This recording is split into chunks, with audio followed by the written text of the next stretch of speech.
Hey Honest Vloggers! So, I'm in my new London place, and I'm unpacking, which as you can see, obviously, to me, just means spreading things out over the floor. My friend McMarge said when she first got her college dorm room, that for the first few weeks she kept it nice, clean and tidy. Obviously, I'm just getting ahead of myself. Anyway, what? Religion? Yes. I was raised in a predominantly Christian family. You know, we went to church on Sundays, celebrated Christmas. Wow, that's such an interesting fact, Alistair, because no one celebrates Christmas.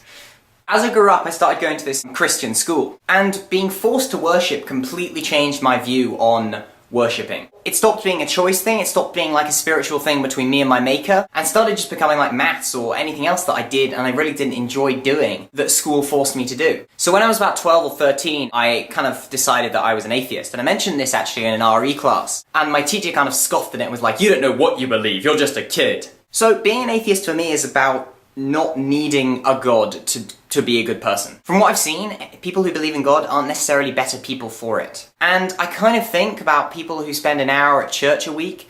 Wouldn't it be better if you spent an hour volunteering a week? And I kind of agree with Peter about there's no concrete reason to disprove God, just as there's no concrete reason to disprove the flying spaghetti monster, but I think the sheer number of gods that are out there, you know, I'm with Richard Dawkins on this.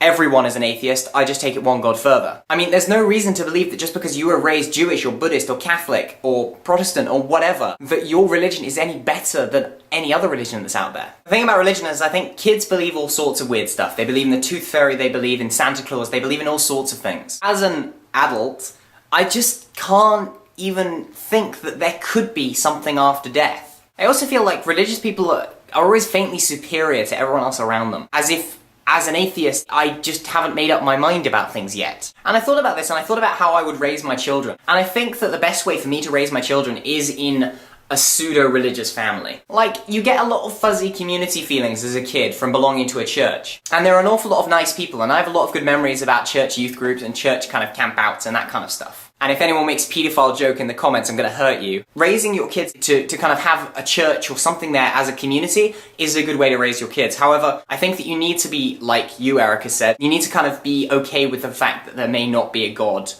in the way that we kind of think of it as a man on a cloud. And that's kind of the way my parents raised me. My parents raised me to believe that you kind of need a church as kind of like a morality thing, but you don't need to believe that there is actually a higher power out there. So if you're interested, or you want to disagree with me, or you just want to have a fight in the comments, I'll bring my atheist boxing gloves and we'll have fun.